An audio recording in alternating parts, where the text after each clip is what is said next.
Good morning, everyone. Good morning, and welcome back to the PorscheCooled Podcast, the podcast where we talk about or chat about all things Porsche. My name is Michael Barth, if you don't know already. This is episode 30. We're up to episode 30. I'm joined by Steve. Hi, Steve. Howdy. Morning.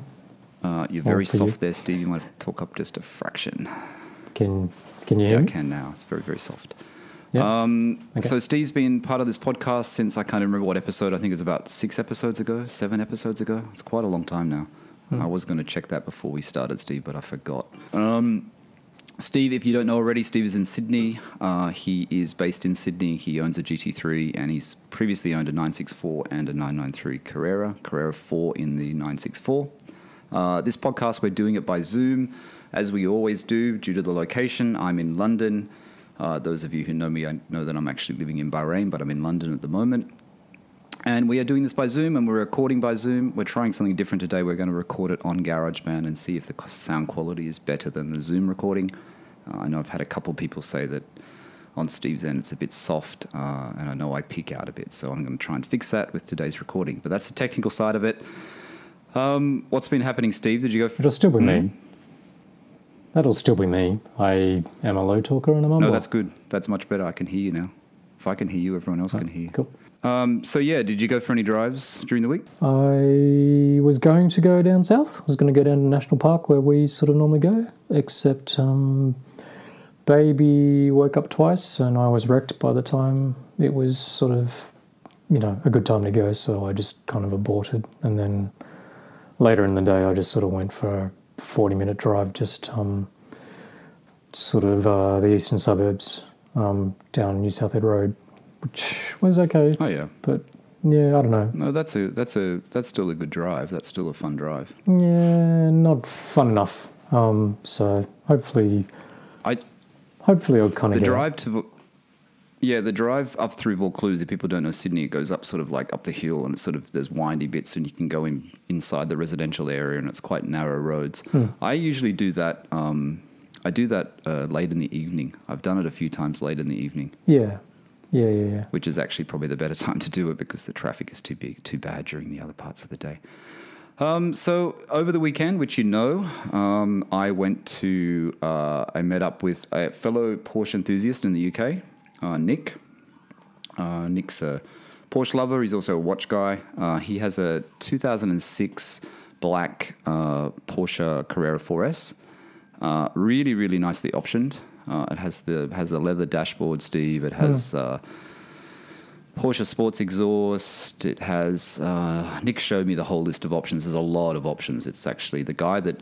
One of the original owners actually has the original price list. Right. And he'd actually highlighted all the options that were on the car. Is he the second owner? So it's quite cool. So you can see... Is he the second owner?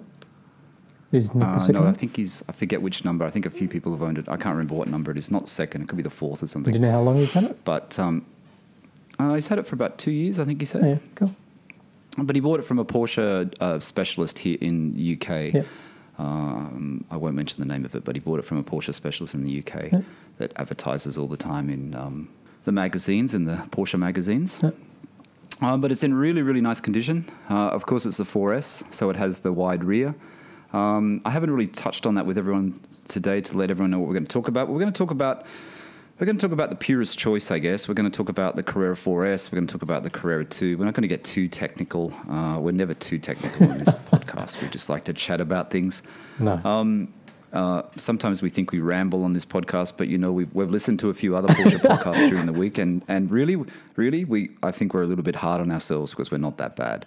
I'm not going to mention the names of those other podcasts, but a few of them are a little bit hard to listen to. So hopefully we're not that hard to listen to, Steve. Can I just sing out too? I felt really bad in the last one about my just shit-house explanation of the DCS controller. And then... did you see... Yeah, I went onto your YouTube channel. Did you see the guy on YouTube that answered it? Yeah, and he kind of... That was a great explanation. How come you couldn't explain it like that? Because I'm an idiot. But whoever your viewer is that kind of explained it in 4 sentences, like, yeah, cool. I wish I sort of said it that way. But the good thing about it, because when I listened back to the podcast, was the point to it was it's worth getting. So it makes a noticeable difference. Yeah, and I think that's what his comment was, right? Yeah. It was actually, he said it was worth getting. Yep. And I think that's all it needed, and it helped. I mean, it was a good help. I think I did actually answer the comment, and I said it was a good help. Yeah.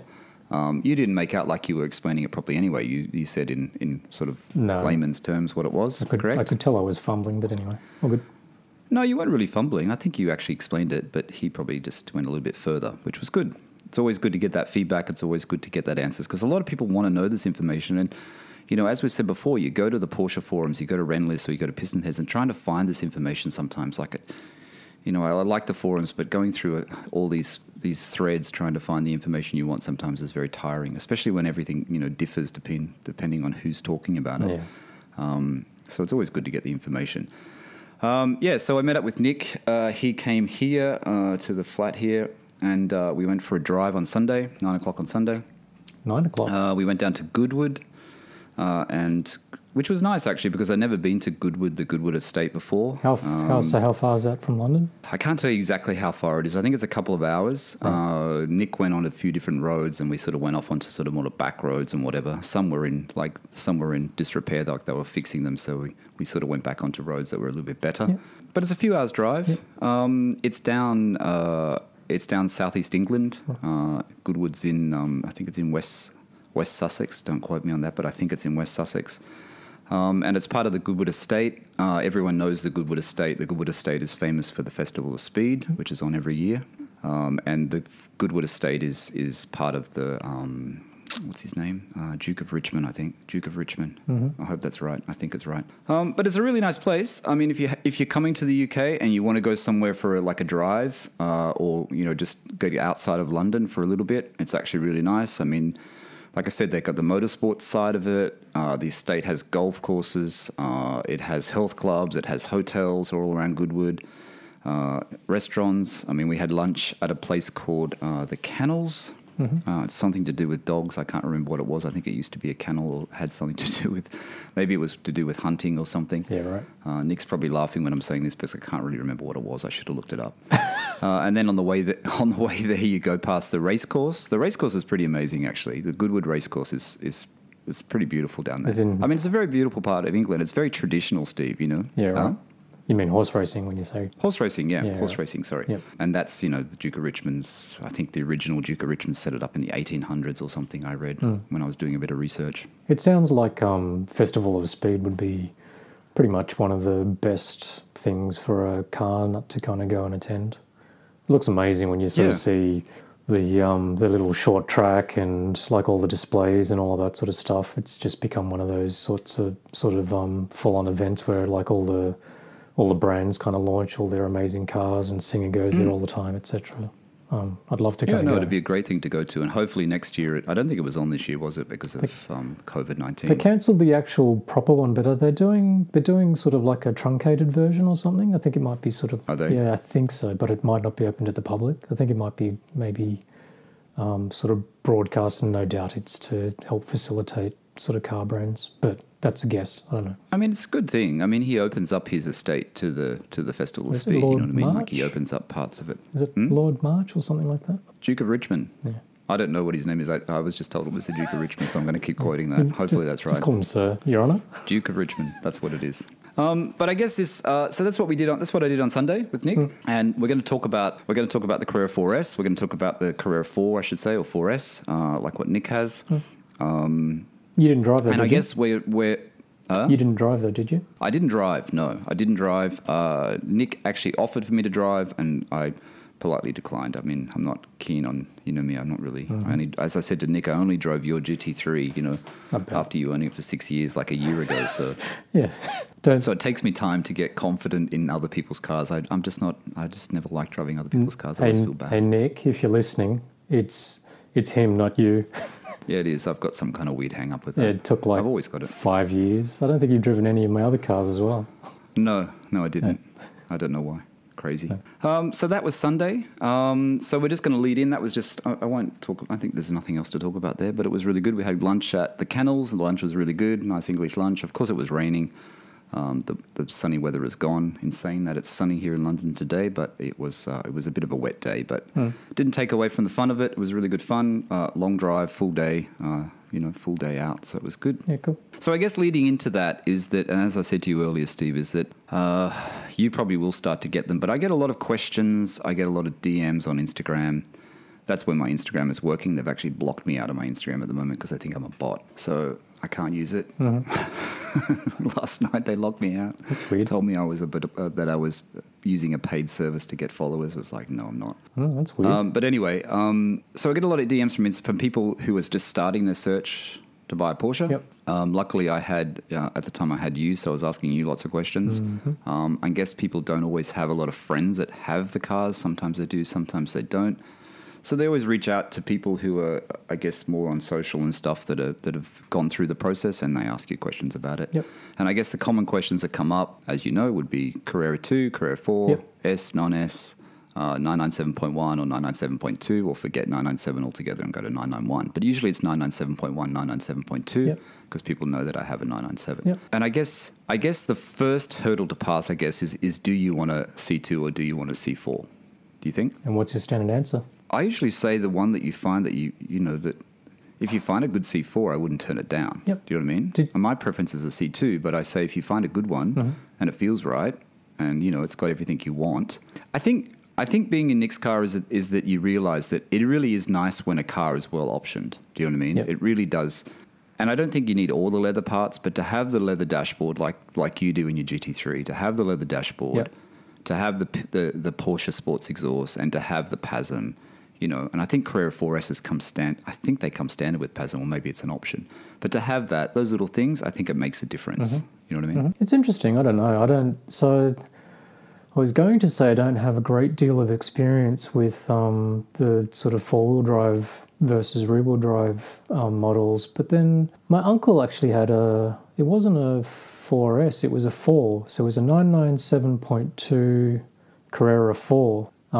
But admittedly, I didn't get to drive it all that much. And I think it was also, it was a PDK, it was the first generation PDK. And I sort of find that sort of to be the kind of dominating feature, if you know what I mean, in terms of the experience. Like I always just kind of, as soon as I jump in a PDK car, I find that bit sort of more noticeable than anything else because I'm just not used to it. Actually, I probably just left out the main thing that people ask me as well, like manual or PDK.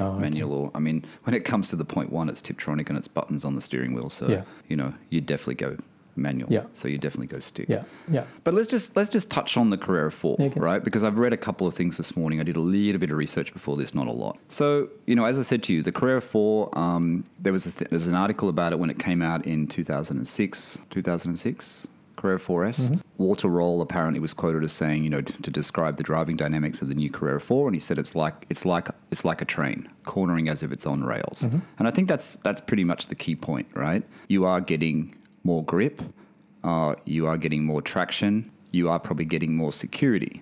Now, Walter Roll commenting on that, as we know, he's a world rally champion, Monte Carlo rally winner, so he's a bit of a fan of the all-wheel drive system. Yeah.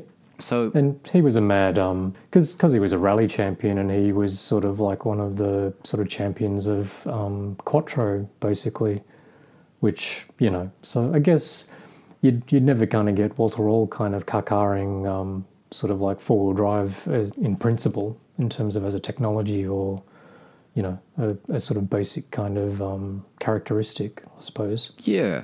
And I think if you were looking at a C4 and you read that, you go, okay, Walter Roll likes it. That's a good positive. You know what I mean? It's a positive. If you go to the forums, and I just want to touch on this, and I'm not going to bag the Carrera 4 because I don't think there's anything wrong with Carrera 4 or 4S. For my preference, as most people know, I prefer the C2. That's just my preference. I haven't really driven a C4. Like I said, I can't really remember yours, how it handled compared to the, your 964 Carrera 4, how it handled. But I have been in Nick's, which I'll just touch on, and what the differences I felt as a passenger, because I have been a passenger in a 997, both in a GT3 and in my car. So I do sort of know the feeling as a passenger sitting in the seat and on a narrow road, on a bumpy road, and how it feels. But before we get to that, I just think, that if you go to the forums and you're looking for a 911 and you want to buy a 997 and you go on the forums, the problem is you're going to come across the bad points. And there's bad points that are quite common thread through most of these forums. Mm-hmm. Now, tell me if you think these are wrong, Steve, but the main bad points for the Carrera 4 or four-wheel drive system in a 911 is one, it has heavier steering, slightly heavier steering. Yep. Do you think that's true? I reckon that's true, yep. It has less feel and more understeer. Yep. Now, I'm not sure because I haven't driven a C4, so I don't know. I reckon that's true too, but I have to kind of caveat with my experience of a C4 is a 964. Then I was in a rear-wheel drive like a normal Carrera 2 993. So there's a generation difference. It's not like it's the same kind of car in two-wheel drive versus rear-wheel drive, but both those points that you made were definitely prevalent. Okay. And then the other thing is fuel economy, but really, who cares about fuel economy if you've got a 911? You don't really care. So I think that point is mute. It doesn't mean anything. Tyre wear is greater. And I think when they say tyre wear is greater, it's not really the rear tyres, it's the front tyres. And you'll find that your front tyres you might need to replace sooner on a C4 than you would on a C2. I'd put that in the who cares basket as well, because I think if you're... Who cares basket? But it's possibly true, right? I don't know if you remember, but it's possibly... But how much greater wear, Yeah. You got to replace your tyres 1 month before, 3 months before. I think we touched on it in the previous podcast too. Like your rears are always going to wear way quicker than anything else because all the weight's at the back anyway. So what if your fronts kind of wear only sort of don't last quite as long in a four-wheel drive? I think that's sort of a bit weird. But, yeah. Just going back to the comments at YouTube as well. Did you see the comments? There was a comments from Nicholas. Nicholas is in Melbourne. He owns a 991 Carrera now. No, he used to own a GT3. He had a white GT3 actually like yours, and he used to do track days on it. And he made a point about the tyres and the upkeep as well. That was another comment, which was a really good comment actually on the video version of the podcast. This podcast I put up on YouTube, and these are the comments we're quoting from that from when I put it onto YouTube.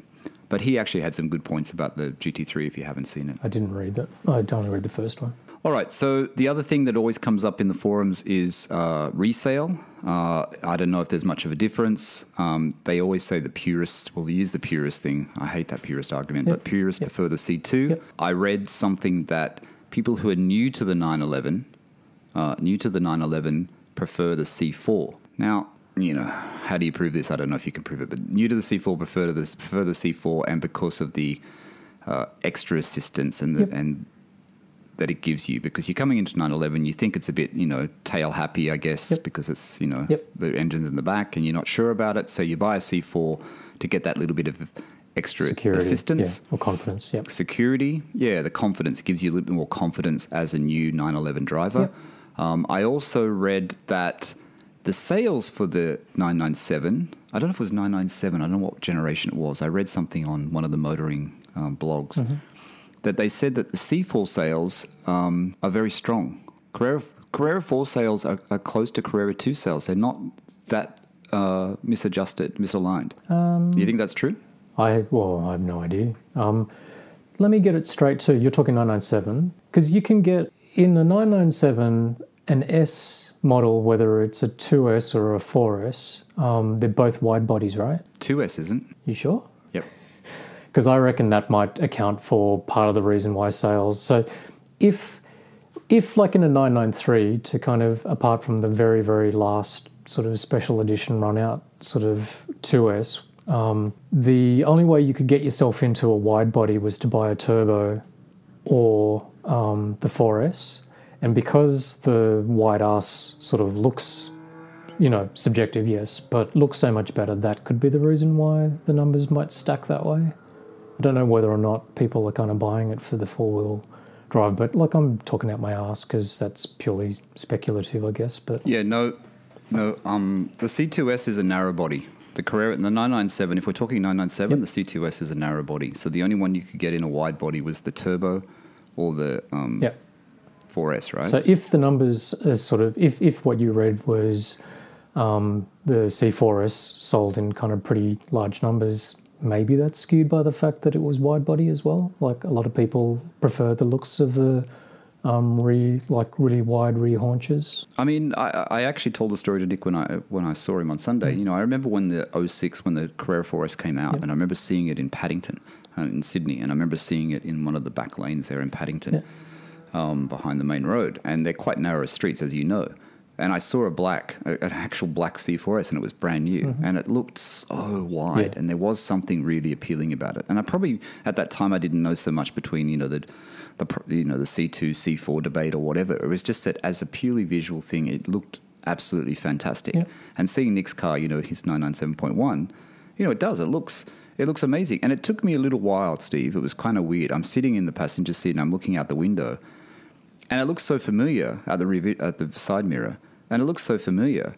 But then you see the rear, and it's like, wow, it really is a lot wider. It really is a lot wider, and does look, it gives you a whole different feeling. It's like being in your car and seeing the roll cage. You know what I mean? You look through that window and you see the rear haunches, and they're like, that's huge. You know? So anyway, that they're the common things discussed on forums.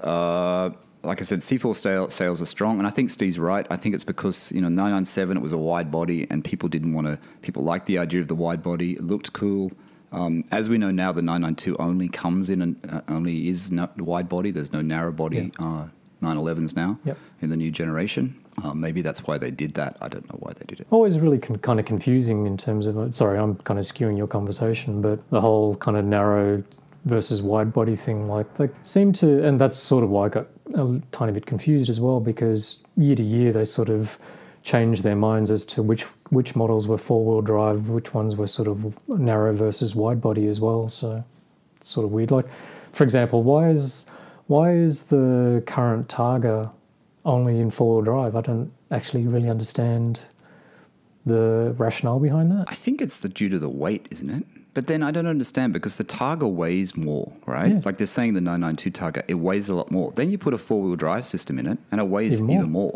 So you're putting on all this weight. And I watched a couple of those, the common people doing the drives in the 992 Targa, the new 992 Targa, Matt Farah and a few other people. And I think Matt Farah's comment was, he said, it's a great car. It really is great. But the extra weight and all of that, he said, you're probably better to go with a convertible if you want an open top. You know what I mean? Why do you want to go to all this fuss and having all this extra weight? Because it is a lot more weight than the basic convertible. And basically the roof inside is pretty much like the new convertible, because they've fixed the inside of the lining. It's double insulated and it feels quite hard now. You know what I mean? The convertibles. And I think he's right. I think that Porsche has actually really refined the convertible and that top. Like, that top's amazing. And I really like the look of the Targa. I do. But this thing that keeps coming up in all these test drives that people are doing of it, they're just always talking about the weight.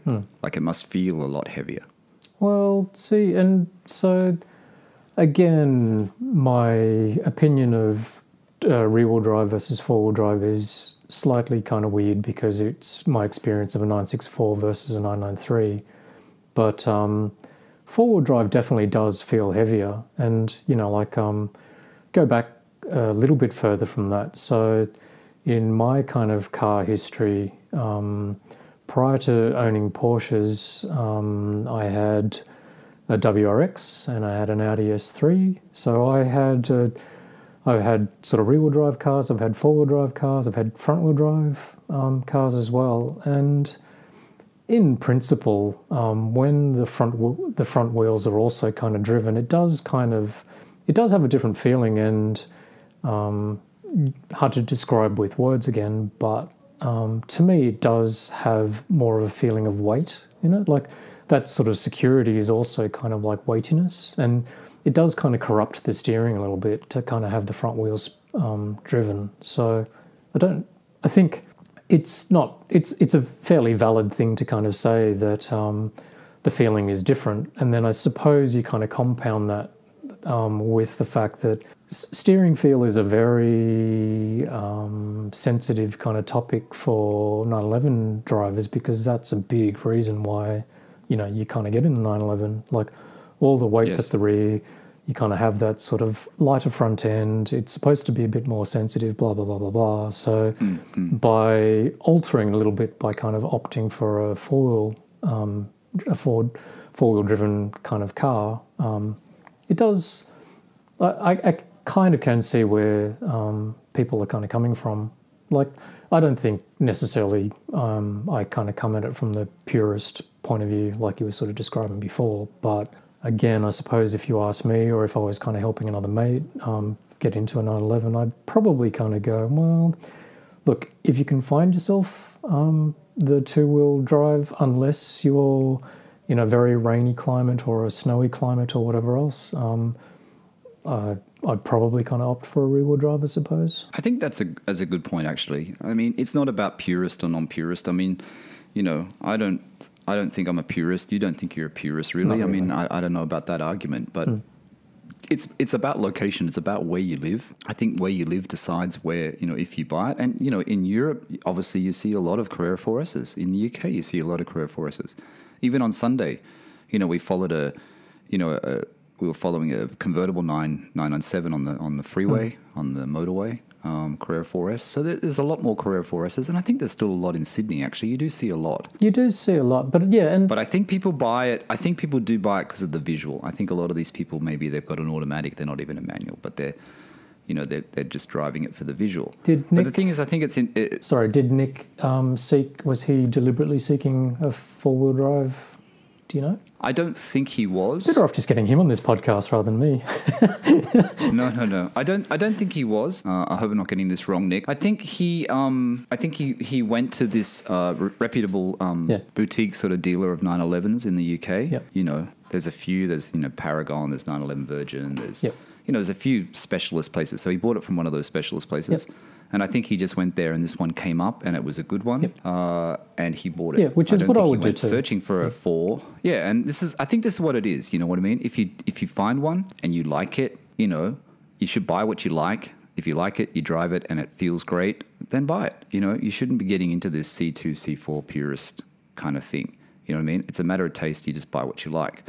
I think you with your 964 though is interesting because you came from the four-wheel drive WRX. You came from the S3, which was innovative at the time. It was a new model. You bought the very first model and you bought it new. You know what I mean? Yep. And then you found a 964. So the question is to people who are listening: did you buy the 964 because of did the four-wheel drive system deter you at the time? Do you remember thinking about it and saying, "I'd rather get the 2"? Or was it purely because the price was right? Or was it purely because it was your first 911? I bought on the car. I didn't even really sort of think about the fact about whether it was four-wheel drive versus rear-wheel drive. And so, like, you got to wind the clock back a lot. But to what I can sort of remember too, like, back in those days, like, WRX was this kind of massive kind of cult. You know, Colin McRae was flying around in rally stages and all that sort of stuff. I didn't get the absolute first gen. It was sort of like the one sort of... It would have been like a sort of first generation 0.2 kind of thing. And that was an amazing car. I remember sort of like... And I was pretty young back in those days. I was flying around and... my memories of that thing was that you just couldn't unstick that thing. It's like you could not really brake for a corner. You could sort of fling it around the corner and it would just stick. And even now when I think about it, it's not like it had the grippiest tyres in the world or the widest tyres. That thing was unbelievable. Then I went into the S3, which was sort of like a slightly more mature or sophisticated, this is my kind of perception of it, a sort of more grown-up version of that. I have no idea. Like, I suspect in terms of the technicalities of the drive split and all of that sort of stuff, it's quite different because it was sort of like a Haldex type transmission. But again, like back in those days, you know, Audi were marketing Quattro, blah, blah, blah. So I think it's just more like back in those days, four-wheel drive was this sort of thing where it was almost like a motorsport advantage that people would kind of beat up on. And, you know, I think you sort of generally kind of wore it as a bit of a badge of honour. You'd kind of go, oh, yeah, like, you know, particularly in the wet, like I can just sort of drive like I'm driving in the dry. I think I probably would have said that to many people. No, it was a key selling point, right? It was a key selling point to have a Quattro. Huge. Yeah. But... Yeah. I'd argue that maybe as time's kind of gone on, and maybe I'm sort of regurgitating shit that you sort of read in car mags or whatever, I reckon that tyre technology and electronics and all of that sort of stuff kind of make up for it to a degree. So tyres are so kind of grippy. Traction control, ESP, like, torque vectoring, all of that type of stuff almost kind of compensates for that type of thing. So maybe that's partly why I kind of go, well, like in a sort of newer version of all of these kind of forward drive versus two-wheel drive kind of arguments, maybe that's why sort of two-wheel drive kind of suffices now, because there's, like, let's be honest, when was the last time the tail kind of got loose on you in your 997? Like, I've never broke traction in my car. I think that's a good point. I think especially when you're in the 992 generation, and I don't know much about the 992 generation, but with those driving modes that they have with the wet mode, etc., maybe that does negate the fact that you need a 4S. You know what I mean? Maybe the 4S is not as relevant for the 992. Yep. I think in 996 generation and 997, I still think there's an argument for buying one. I think people will still buy them. But I think when you get to the 992, you're not getting a wide body, like you said. You're not getting the visual difference, right? You're getting the wide body in every model. The GT3, when it comes out, is even going to be wider. So it's going to be a very wide car. And with all the driving modes, like you said, and all the technology and the tyre technology has improved since 2006 in 15 years, you know what I mean? You've got a 911 now that you probably don't need the 4S. And I think this is what most reviewers, if you've looked at reviews on YouTube and read reviews about the new Carrera, the new Carrera C2S or C4S in the 992, most people say that the choice is the Carrera 2S. Yeah. The Carrera S is the choice. So, and I think that's probably the reason why, because of the technology. The technology's caught up and become so advanced that people are just looking at that car now. Yeah. So, sorry, I just realised I didn't answer your question. I got into the 964 mainly because it was a really low mileage kind of good example of the 911. It was my first 911, and I didn't really think twice about it. From memory, I don't think I even kind of debated the sort of notion of kind of going, oh, hang on a second, maybe I should kind of go and find myself like the rear-wheel drive version. It's just like I was so excited to kind of have found this, this 911 that was in like my price range, that had really low mileage and was in good condition. It was like, oh yeah, just trade the S3 in and jump into this sort of 911. Now, if you ask me the same question now that I'm, like 20-something years older than I was, if I had my time again, would I be less impulsive and sort of considerate? It's like in a 964, yeah, probably in like a 964, I reckon the rear-wheel drive version of that would be far more rewarding. Like, I really did enjoy the feel of my 993 far, far more than the 964 in terms of, you could just tell, like, I think I say it every single podcast, I'm no race car driver, but to a layman, yeah, I think you can sort of feel the difference between the front wheels being driven or not. And I do think that's kind of like I was banging on about before. I do think that's one of the defining kind of characteristics of a 911. Yeah. So no, and I think I remember I was listening, and I'll quote another. I was listening to Spike's Car Radio, and I remember they were taking questions and answers, and you've got to give Zuckerman some credit. They own a lot of Porsches and a lot of 911s. And someone asked the question: 964 Carrera 2 or 964 Carrera 4? And he said there's nothing wrong. I don't know if you heard that episode. He said there's nothing wrong with the Carrera 4, but the maintenance cost of the Carrera 4, there's some issue with he reckons there was some issue, and I can't remember exactly what it was, with the four-wheel drive system, and it's quite expensive to repair. Yeah. And he said purely on maintenance costs, it was probably a better choice to take the Carrera 2. Yep. But then he also said the Carrera 2 drove better. It was a better experience. Yep. But the first point he made a point about was the maintenance cost, with this something to do with the four-wheel drive system in the 964 Carrera 4. Yeah, I remember when I had it, I think people used to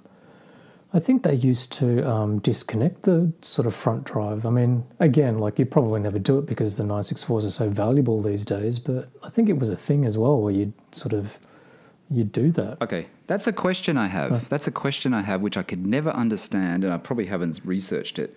Is in the Carrera 4, in the Carrera 4 964, you have that extra dial on the console. which changes the settings. Oh, I can't even remember what that was about. You remember that dial? Yeah, I do. It changes does it change the balance from rear to front? Is it actually, are you doing it manually? No. Because there was that setting. There's that extra dial in the little bottom console. I can't remember. It's probably something like with four drives as in Mate, SUVs. I thought you remembered this. You know how old I am? I'm getting so old I can't remember. You remember this? I can't even remember how to tie my shoelaces, man. Anyway, okay, so let's go back to the 997 Carrera 4S, right? Yep. And I just want to just give a bit of we'll just go through a few of the features, and I just want to talk about it a little bit because of the fact that I have a Carrera 2 and you have a GT3, right? So like I said, and I hope Nick doesn't mind me mentioning a lot in this podcast, but I'm just going to, as reference, I didn't drive his car, right? But, in the UK, there's, going down to Goodwood, there's lots of little really nice driving roads. I guess they're a little bit like Putty Road, mate, but narrower. Yep. It's narrower. Like it feels quite narrow in parts. But they've probably got the same sort of finish on the road. So they're a bit up and down, et cetera. Yep. As a passenger, it felt more planted on those roads. I felt like I wasn't being thrown around a lot in the car. I probably should have asked Natasha, though. My wife, what she felt when she's in the car, because she said it still does feel quite planted in the Carrera 2. Yep. But I found like I felt more planted to me, and especially at speed, it felt like there was a lot more stability in Nick's Carrera 4S than my Carrera 2, right? Yep. And I'm probably comparing this as a passenger in the car and also a driver, just as how I feel in the seat. Yep. So I guess the C4, the four-wheel drive system, the Carrera 4 gives you, like we said before, a little bit of security. And obviously the C2 feels like it's missing a bit of that grip that the C4 has. It seems. Yep. But I guess the Carrera 4, I don't know, it just felt more stable. I don't know if I'm explaining it probably, but it felt more stable. It felt like it definitely felt more planted to me. It felt more planted. Now that could be because of, and I'm sort of jumping ahead here, but the Carrera 4 system in the 997, I did read that it hasn't really changed that much from 2 generations ago. So apparently the 997 system is pretty much what was in the 2 generations before it.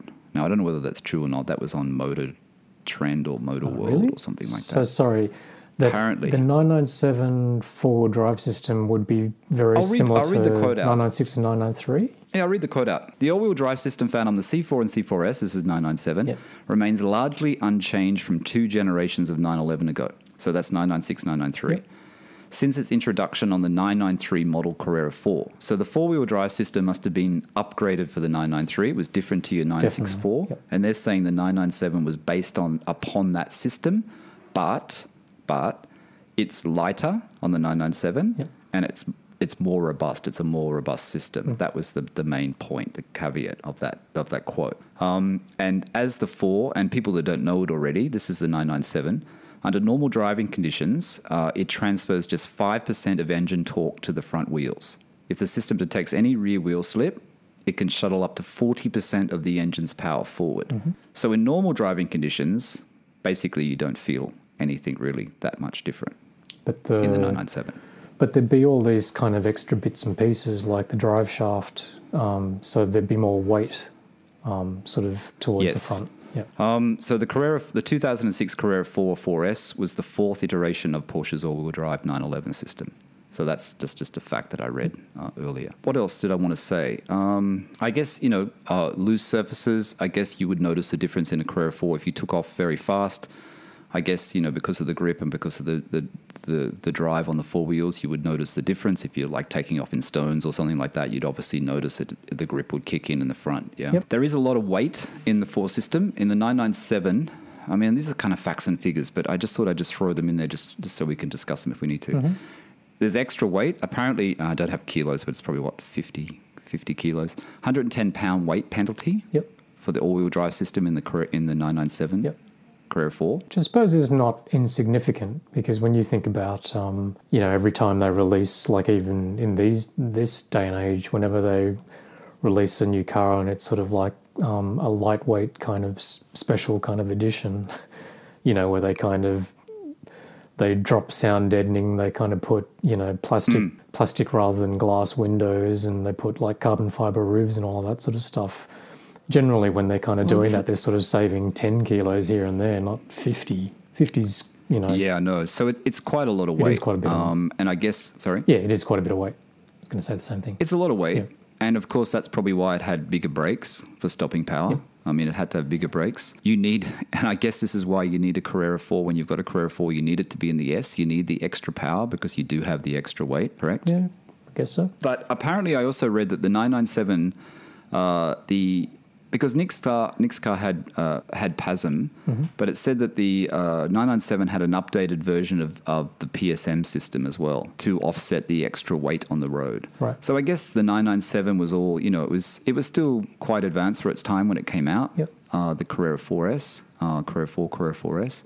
And it had all these features to actually adjust the drive and to compensate for the four-wheel drive system. Correct? Yeah. I don't know if I'm getting off track here. I'm getting a little bit off track. But anyway, the feeling for me is it was a bit weird because, you know, Nick's car had PASM. So I don't know whether it's because of the sport button and the PASM that I was feeling the difference because of the suspension. What was he driving? I don't know whether just normal mode or sports mode? Sport sometimes. Okay. Yeah, when it stopped raining. Yep. So I think, I don't know. I think, you know, my car, it's hard for me to get a proper comparison because my car has the lowered springs. It has the OEM shocks, but it does have the Tecate, or whatever that is, Tecate or EBAC, or whatever the springs are. It has the lower springs. Yep. Mine doesn't have PASM. So that could be, I guess that could be the difference that I was feeling. It could be the difference that I was feeling, yep. But I'm not 100% sure. But it did feel, like I said, it did feel more planted. Of course, it also felt a lot more powerful than my car. It just felt like it had a lot more pulling when he put his foot really down. Hard for you to tell though, isn't it? Because it's hard as a passenger, you know, because when you're a passenger, it always feels a bit faster than when you're actually in control of the car. Yeah, I reckon as a passenger. Exactly. Yeah. So I checked the 0 to 100 kilometer time or whatever it is, the 0 to 100 kilometers, isn't it? It's 4.7 seconds for the 4S. Mm-hmm. I think mine's about 5 seconds, so maybe it's a little bit faster. But it is also comparing an S with a base, you know what I mean? So it's a bit hard to compare it. But, you know, like I said, the wider rear is a good selling point. What else did I have? I mean, is the Carrera 2 a purer drive? I don't think so. I mean, it's a matter of choice. I think we just want to leave it as a matter of choice. And, you know, I think if you found a Carrera 4 or Carrera 4S, you wouldn't walk away from it. If it was well spec, if it has good spec and stuff, I think you wouldn't walk away from it. Yep. I mean, I'm quite a fan of the 996 Carrera 4S. Yep. And Natasha's boss years ago had a Carrera 4. The Carrera 4 in the 996, I think, got rid of in about the 2001 model. I think they got rid of the Carrera 4 and made it and just had the Carrera 4S in the lineup. They didn't actually have the Carrera 4 anymore. Right. They got rid of it. They deleted it. Yep. That was for Australia. I don't know whether it was worldwide, but for Australia, they definitely did delete it. Yep. And you can see, you know, it's quite interesting because the Carrera 4S is actually increasing in value, it's appreciating quite a lot. I mean, those could be had for around 55 grand not that long ago. In Australia, the 996 Carrera 4S is sitting, the cheapest one I think you can get at the moment with reasonable kilometres is about 79,000 Australian dollars. Yeah. And then there's people wanting, you know, up to 190,000, 93,000. In fact, there was a guy that had a blue one for sale in Australia, Steve. Right. Carrera 4S. And he upped the price by 15,000. He had it on sale for quite a while. Yep. And then he upped the price by 15 grand. It's still for sale. Interesting strategy. But there is a really good priming. Yeah, it's a weird strategy. People, I don't understand people put that on car sites. You get an email when the price has changed, even if they put the price up. So you get a price saying the price has changed. It's like, but that's gone up in price. Yeah. That's not a selling point. I suppose to your point. But there's a really nice... Sorry, I was just going to say, like, that's very similar to 993s where the C4S was a wide body. And it's not, I think it's not just for the fact that it was a wide body, but it was basically like a turbo without the turbos. So it had bigger front brakes, you know, I think it was a slightly kind of lowered suspension. The body, the front end looked nicer.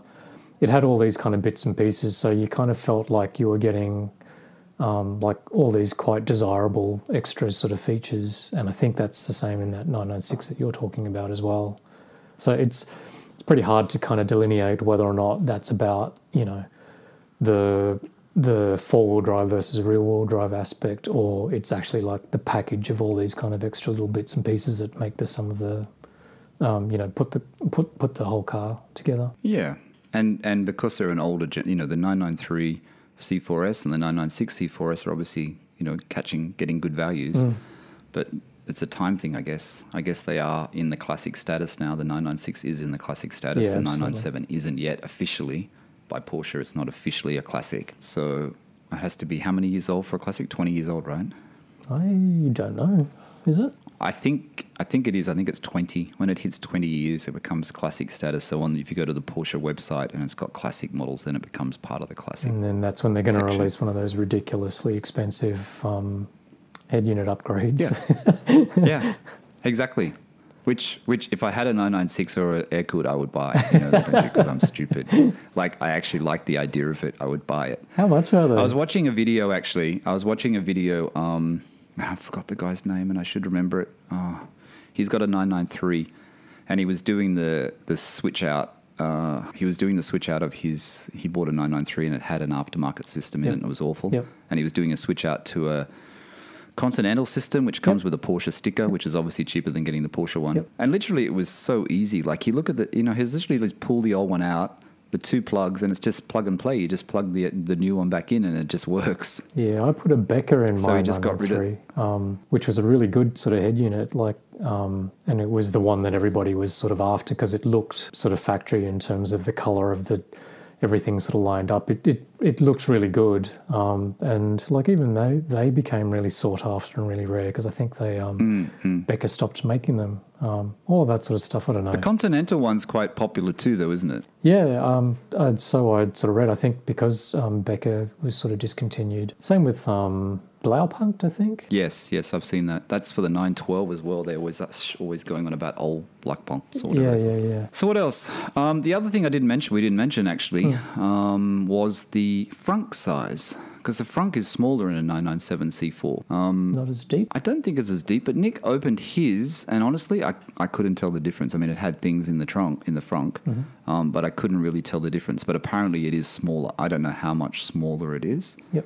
But it is actually smaller. But for the 4-wheel drive system, I guess was a 964 the same? Was it smaller in the I front? didn't have anything to kind of compare it with. I don't think I ever came across a mate or anybody with just the two-wheel drive version. I knew one other guy that had a 964, but I believe his was a C4 as well.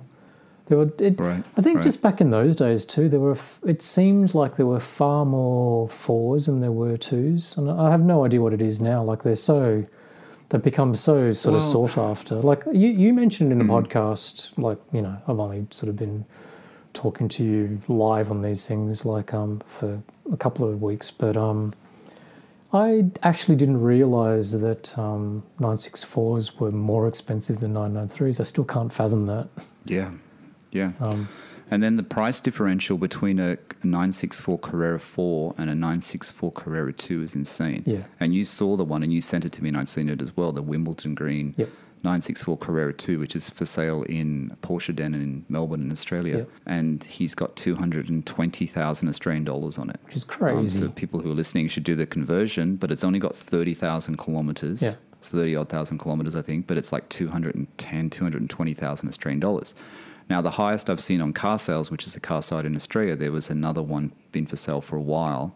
There was one originally, I remember, for 165, which was also in Wimbledon Green, but I think it had more kilometres. Don't think it's the same car. And that sat there for a while and that sold. But even the other ones, the Carrera 2s are about 150, the Carrera 4s are about 120. So there's about 30,000 Australian dollars difference. Yeah. We've probably wandered into 964 territory quite a bit in this kind of conversation, but I think just finding a Carrera 2 in a 964 is really difficult, like a coupe. A Carrera 2 manual coupe would, like, when I owned mine and when I owned my 993, I sort of stopped looking at 964s after that. But I have a feeling if you're talking in Australia, like trying to get your hands on one of those would be like pretty hard. Which comes back to the 993, right? We'll just go to the 993, 964 thing. You go look at 993s, you come across Carreras, and there's not a lot of manuals, but you come across Carrera manuals. Yep. But you don't really see a lot of C4S manuals come up or C2S's manuals come up. You know what I mean? they are actually rarer. Obviously the C2S, because that's one everyone wants, the 993 C2S. But even the C4S in manual, not many come up. I don't know whether, I don't think it's because people weren't buying them. I just think that people maybe just hold on to them. Is it possibly also similar to like the sort of Ferrari analogy that, you know, like if you were getting into sort of like a 360 or then you get into a 430, the F1 transmission was sort of like the epitome of kind of like that was cutting edge technology in the day. So if you kind of bought into it, then, you know, it's almost like you're a fool to kind of go and buy like a manual. You have to kind of get an F1 transmission. So I wonder if it's sort of similar in terms of, I don't know, speculating. Maybe. I mean, I think the thing with the Porsche market is you never really quite understand it. Like it's really hard to work out the values, isn't it? It's really hard to see. And when things, and like we've discussed before, or I think I might have discussed before we did it together, but you know, when the value goes up, it goes up really, really quickly. And if you miss out, you're going to miss out. You know what I mean? Like you said with the 964, how quickly they went up in price, how they just went like that. Yeah. You know, I remember seeing them. I remember seeing your white one for sale, and and you'd seen it as well on car sales. And this could be going back, I don't know how many years, maybe it's longer than I think. And I remember it was listed at 65, and you said that's a lot for 65. You know what I mean? And I remember when it was listed at 65, 65 or 70, I think it was. You know, years ago. And now, you know, I think yours in manual, even Carrera 4, you know, it's 130 grand. I think I paid significantly less than that for mine as well. Yeah. Which is why I was kind of going, geez, that's a lot of money. This is the thing, you got to buy what you like. You got to buy what you like no matter what it is, whether it's a Porsche, whether it's a watch. You buy what you like. If it goes up in value, fine, but you got to buy what you like because you have to enjoy it. You don't just chase something because what the general opinion is saying you should buy. You know what I mean? And we were talking, and you know, let's come back to the Rolex Submariner. The Rolex Submariner is a good example of that everyone wants a Submariner and everyone's wearing a Submariner. But you know, there's so many other watches in Rolex that you could buy which are just as good. Particularly when you're shelling out that kind of money. Talking about watches very quickly, because it's not a watch podcast, but I emailed Watches of Switzerland here in London, and they didn't have the Rolex Explorer 2 Black Face, but they actually have a Milgas if I want a Milgas. Oh, cool. Which one? But I'm not going to buy it. Black Face, green glass. I like those. I really like those. Black Face, green glass. It's 6,000, so it's AD price, so it's, you know, and I get VAT off, so it's 6,600 and then less 15% VAT or whatever it is, because I don't live in London. They're not special editions, are they? No. They never were? But that was the only... Were they ever? They never were? I don't know. There's the Z one with the blue face. I'm not sure which one that is. That's the one I was thinking of. But this is the black face. I prefer the black face. The black face with the green glasses. It's a beautiful watch. Yeah. I've just never been a huge fan of it myself. I'd like it. I really? Yeah. Well, you can get one if you want it. I'll buy it for you. Will you? Fix me up later. Fix me up later. 6,600 less V8, less tax. Hi, my wife, if you can hear me through the door. Tempted. Think about it. There's one other thing which I haven't discussed, and we're getting to the end of this podcast, but I just want to bring it up. The exhaust. Now, I was always led to believe, and I don't know whether Darren Pfister listens to this podcast. I know he's listened to one, I think, but I don't know whether he listens to it regularly. But he listened to one and then he gave up. I was always led to believe that the Pfister exhaust was basically the Porsche sports exhaust, always on. You know what I mean? So your little exhaust button, you put it on if you've got the PSE, then the Pfister is basically the same sound as the PSE, but it's always on. Oh, I thought it was louder. My impression of it was a Pfister. The Pfister? Yeah, Pfister's louder than PSE. Okay, that's a good point. Because I found that... you know, I think Nick's exhaust on his car sounded really, really good, but it was definitely not the same tone as my Pfister sports exhaust from FD Motorsports. What's the difference? I think the PSE sounded deeper. Deeper? I think it's a deeper sound. It's not as burbly. When you put your foot down, it sounded different to me. It didn't have... I don't want to say it wasn't as raw because it was a really good sound, but it definitely was not the same sound as the Pfister. So not as rumbly and not as growly? Maybe what you just said, because you just said that you always thought the Pfister was louder, right? Yeah. I always thought the PSC was supposed to be like nice, but not not as aggressive as a Fister. Oh, okay. Because I don't know why. I always had it in my head, and when people ask me, I always say, well, basically, it's the Porsche sports exhaust that's always on. But I have to say now it's the Porsche sports exhaust that's always on, but it's also a bit louder, and it's also a bit more... Better. I like the word raw, because to me it sounds like it's rawer. Maybe it sounds like a mod. Maybe it sounds more that you can tell it's not a factory exhaust. So which is better? You know what I mean? I don't know if one's better over the other, but it's different. It didn't sound as loud in the cabin as mine. The PSC doesn't sound as loud to me in the cabin. I didn't have the window open though, but even with the windows up, it didn't sound as loud. Mm-hmm. But I thought I'd just throw that in because I know I always say that it's it's the same, and it wasn't. Is Nick happy with his? Yeah, he is. I mean, I think if like I said, if you're out looking for a 997 and you come across one with the leather dash and with the Porsche Sports exhaust, I'd say, yeah, do it. You know what I mean? Those sort of options. I think the key options on a 997. I mean, I like, I don't know why I didn't notice in your car, and I don't know whether your car is different, Steve, but I didn't realize when you have the leather dashboard, it actually, like that line of stitching, it goes on the doors, which on the top of your doors, of course, the stitching, and then it also goes to the back. Goes around the back panel it does, as well. But you wouldn't have noticed in my car because my car doesn't have back seats. Yeah, so I did notice that, and it is nice actually, that option. I mean, that's the one thing that you can't really do aftermarket, change your dashboard. I know Porsche, you can buy the dashboard part directly from Porsche, and Suncoast sell the OEM part. You could, but it's about $6,000. It's about $6,000 US, that dashboard. No, you can have it retrimmed. I had my 993 done. But they have to take it off though. It's a lot of work. Yeah. But I was looking at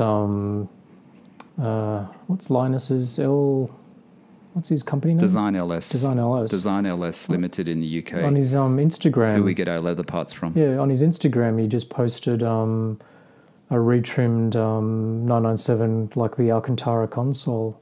Looks really good. He did a good job. And I'm just looking at pictures. I saw that.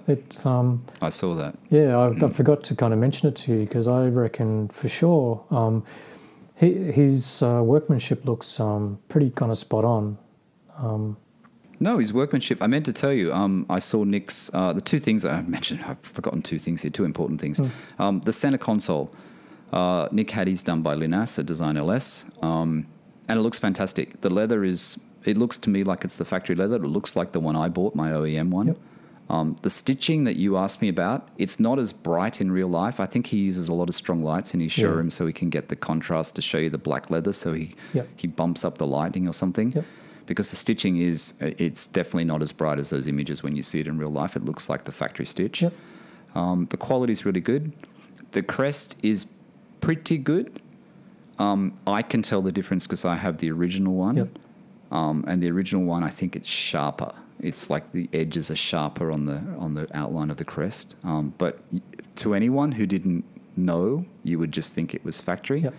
On Nick's car, it works in well because he's got the crest on the headrest. That's another option that the person went for that originally bought his car.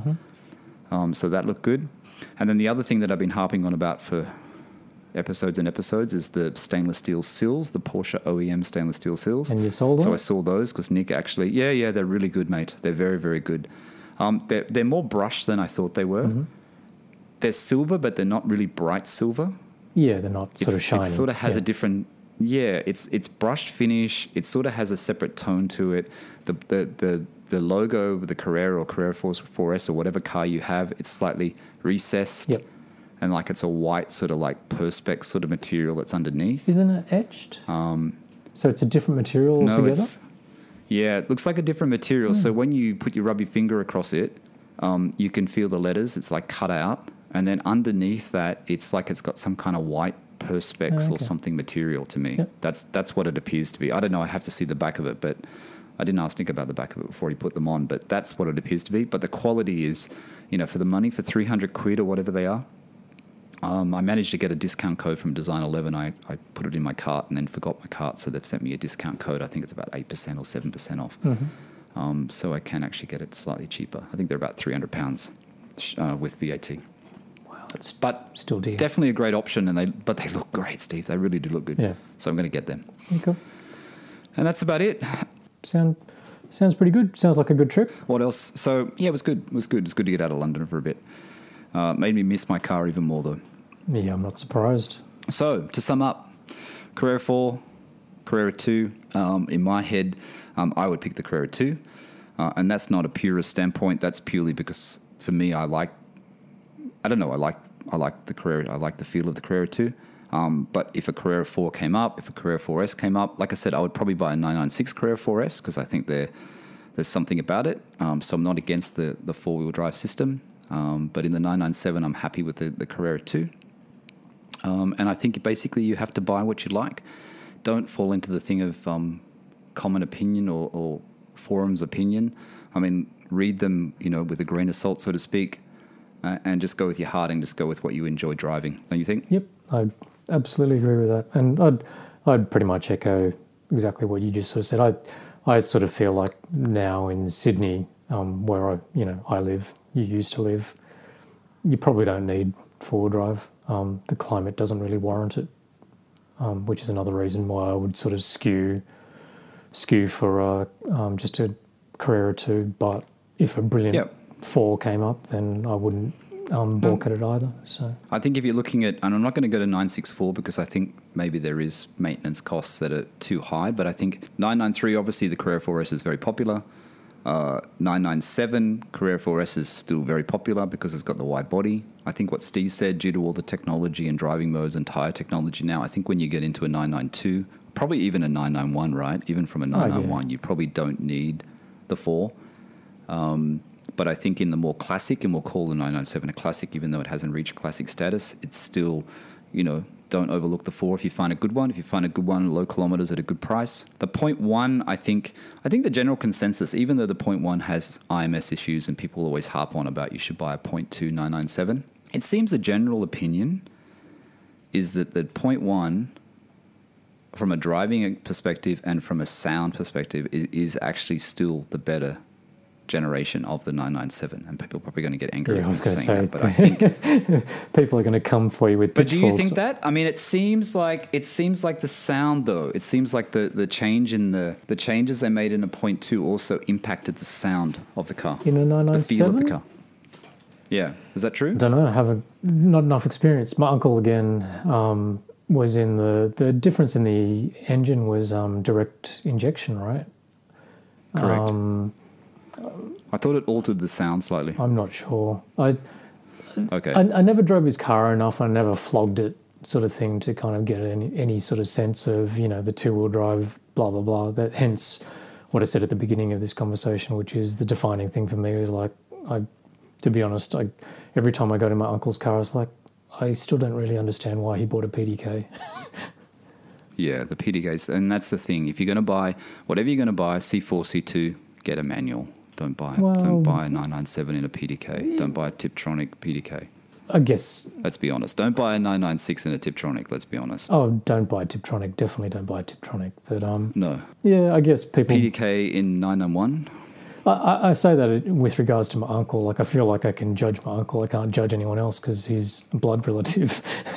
I say that more just because, like, I know how enthusiastic he is about cars. I know how good he is with a manual, shifting a stick, all of that sort of stuff. So I just couldn't quite fathom for somebody with that kind of mindset how often he drives it, blah, blah, blah, why he opted for a PDK over a manual in both his 993 and his 997. He still says to me that if he kind of got one these days, look, he's getting a bit older now, so maybe that makes a bit more sense, but he enjoys driving manuals, so go with it. Well, I know that James at Auto Amateur, when he bought his 991 PDK, he sent me a message and saying it's fantastic. It's great. The changes are so quick. The experience is still there. And he came from a 997 manual and he went to the 991 PDK. But I think his has got the special Sport Plus button or whatever it is. I think he's got the special. I just miss it. The better one. Even though I'm not a brilliant driver, just the act of kind of, being able to kind of row through gears and all of that sort of stuff. It's just different.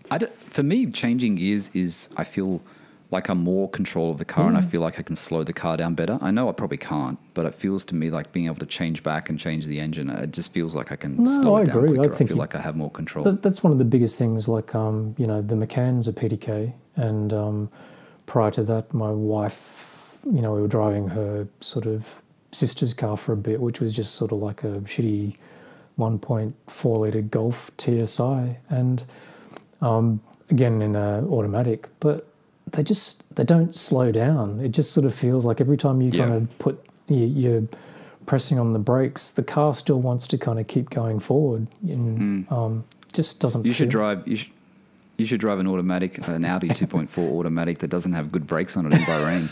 When you got to slow down from 120 when someone just pulls up in front of you. Yeah, I might pass on that. I tell you, mate, that's very, very, very scary. But I find that sensation in the Macan, like seriously, like it's a turbo as well, so it's got good brakes, but it just doesn't feel like it's kind of pulling up properly. Yeah, so your brakes are going to wear out very quickly on that car. You're going to be changing them all the time. Let's change the car. All right, I just want to go back to all the 997.2 owners. I'm not saying your car's crap. Yeah. It actually is fine. I just read somewhere that the sound was different between the two, that they changed something. But I also don't want people to steer away from a 0.1 because of IMS, because honestly, the percentage of people that have like lost their engine to IMS, and I know a lot of Americans will actually, a lot of American listeners will probably disagree with me, but because I think it was more in the press in the US than anywhere else in the world because of the case that they took against Porsche, the owners. Yeah. But I think the percentage of IMS is, it's so low. And let's be honest, every generation of 911 has an issue, doesn't it? Yeah, of course it does. Come on, every generation has some issue that's always like, oh, you can't buy it because of that. Yeah. You know what I mean? And like... So it's like... also, when you read forums, let's be honest too, like people tend to kind of post their grievances and all the negative things on forums. Like... you read a lot more sort of about negative sort of things and issues, etc., than you do like all the kind of positive stuff. So I don't know. Anyway, I mean, they're helpful. Forums are helpful. I mean, it does help you in the, but you've got to listen to different sources. If you're looking to buy a 911, like you said, you ask friends if they've got one, ask your neighbor if he's got one, go on the forums, contact people on social media, I guess, and ask them if they've got one. And you've got to get a rounded. Yeah, you know what I mean? And then specialist mechanics, you've got to get a rounded view of what's going on because you're just going to get one side if you just go to one source. I think that's it for today, Steve. We've done this podcast at a different time today. It's actually, we started this at 10 o'clock in the morning in London. Steve's at 7:30 and 7 o'clock in the evening, I think, in Sydney. It's now 8:30. So I think that's it. 8:30 p.m., which is 30 minutes past my bedtime. Bedtime, mate. And you think I'm kidding. You've got to get up at 3 in the morning. Bed by 8, up by 3, up by 2. So that's it today for the Carrera 4S podcast. That's it today for the PorscheCooled podcast. We've been talking about the purist choice. We've been talking about Carrera 2 versus Carrera 4. Talking about my fun drive down to Goodwood with a fellow UK Porsche enthusiast. And I think that's about it. I hope the sound is good on this one. We've tried something different. Hopefully it is better. I've had a few people say that the sound's not great, but hopefully it's better, Steve. Yeah, cool.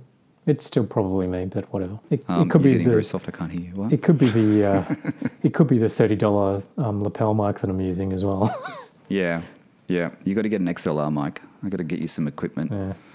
I got to somehow work out how to generate money from this podcast so we can get you some new equipment. You could try. Maybe I can do a GoFundMe. Let's GoFundMe and get Steve some new equipment. You could stop spending money.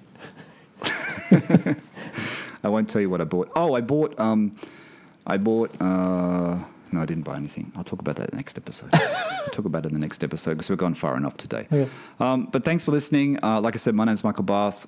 Steve's on the other end from Sydney, Australia. This is a PorscheCooled podcast. It goes live. I was thinking about putting this one up tomorrow, but I think I'll leave it to Friday. It's Tuesday here in London, but I'm going to put it up every Friday because if I do it on a routine, then people get to know the routine. So you guys get to know the routine. So we'll put it up on Friday, I think, Steve. Yeah, cool. But this is a PorscheCooled podcast. Like I said, you can listen to it on Apple Podcasts. You can listen to it on all the major podcast platforms. If you're listening to this on Apple or Podbean or Spotify or Google at the moment, you can also listen to it on YouTube, but it's just audio only. Some people like that, so that's where it is, and that's on my YouTube channel, Michael Barth. But apart from that, thank you, Steve. Didn't you have to thank people that said nice things about you? Didn't you get a couple of good reviews as well? See, I have to clarify that, right? When I did the shout-out about reviews, I said anyone that wants to give us a rating or review, it would help. I never said to give me a positive rating or review. You know that, right? No, I didn't. I actually don't ask for people to give positive. I say just a rating, a review, because it helps. I know. I'm just taking the piss. Whether it's good or bad, it helps. But we do get it. We did get. I think since the last podcast, we've had another couple of reviews from people. I won't go through them today because I think we've gone over time. I might mention them in the next one. Well, good, mate. Cool. Yeah, cool. Thanks, mate. Cool. Have a good one. Say goodbye to everyone, Steve. Bye, everyone. Steve. All right. Thanks for listening. We'll catch you in the next one. Bye for now.